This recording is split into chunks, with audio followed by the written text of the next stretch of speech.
Some encouraging new signs for Obamacare. WellPoint, one of the nation's largest insurers, announcing in a recent conference call that more than 400,000 new customers already have signed up, and they expect to have close to 1 million by the time open enrollment ends in March. Meanwhile, an interesting article by Politico today on election strategy. The White House now working with vulnerable Senate Democrats facing re-election this year as those lawmakers weigh various administrative and legislative fixes to the health care law. A part of the piece reading, quote, "The future of Obamacare isn't all that's at stake in the talks. Democratic control of the Senate after the November elections and Obama's ability to shape legislation for the duration of his presidency will depend in large part on how the party responds to the sweeping law's shaky rollout in the months ahead," end quote.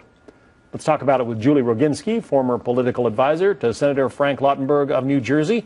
Pete Snyder is also with us, former Republican candidate for lieutenant governor of Virginia, both of them Fox News contributors. Julie, are Democratic candidates in trouble this election cycle over Obamacare?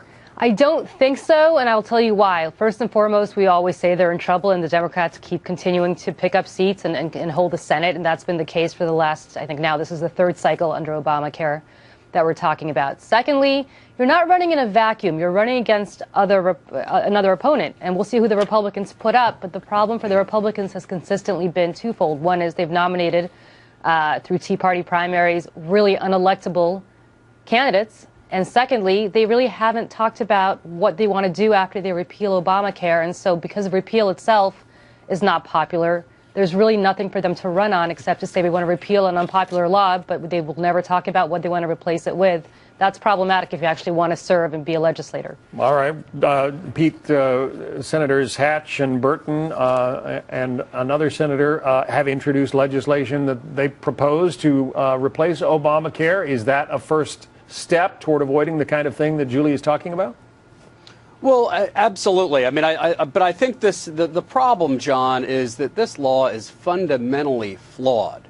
And I absolutely disagree with Julie. This is a storm brewing out there. Take in my home state of Virginia. And Mark Warner has for many years tried to fancy himself as a independent thinker, business background, was supposed to coast to re-election. In fact, he is in for the fight of his life against Ed Gillespie, proven conservative. The party is uniting behind him. Millions of Virginians are getting behind him. I'm throwing my weight behind Ed because Mark Warner isn't the senator that he promised. He was the deciding vote on Obamacare and had promised that you can actually keep your plan if you like it. And of course, that's not the case. So that's why Virginians are going to be looking to not keep their senator, but replace them with Ed Gillespie. Well, this is going to be a disaster for the Senate Democrats. I'm sorry, but with all due respect, your party's not united in Virginia. In fact, former Republican Senator John Warner is actually endorsing Mark Warner, not Ed Gillespie. So you can't really say that it's united in Virginia. It's absolutely united. How is it united when a former Republican senator is endorsing a Democrat? How is that a united Republican Party in Virginia? Julie, if you look at the process, John Warner was a great senator, has endorsed Democrats over the past couple of years. If you look at the Republican Party today, you're having a candidate that dropped out earlier in the week. It's the grassroots uniting behind Ed. Mark Warner is in the fight of his life. Julie, a challenge to you then. I mean, we just showed President Obama in Waukesha, Wisconsin, when he got off Air Force One. Scott Walker, the Republican governor, was there to greet him, but the high-profile Democrats were not. Well, listen, nobody's pretending that Barack Obama is popular today. And frankly, if I were an endangered Democrat, I'm not sure I'd be campaigning with him either.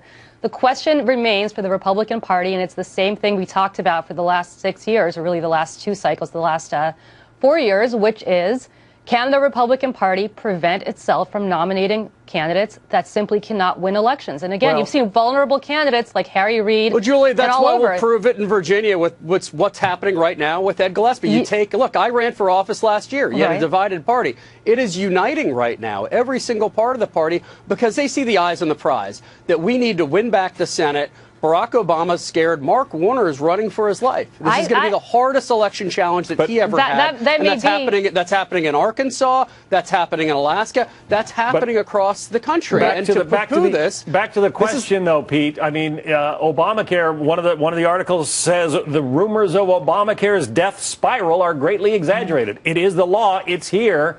Are people going to come to accept it and not be so bothered by it?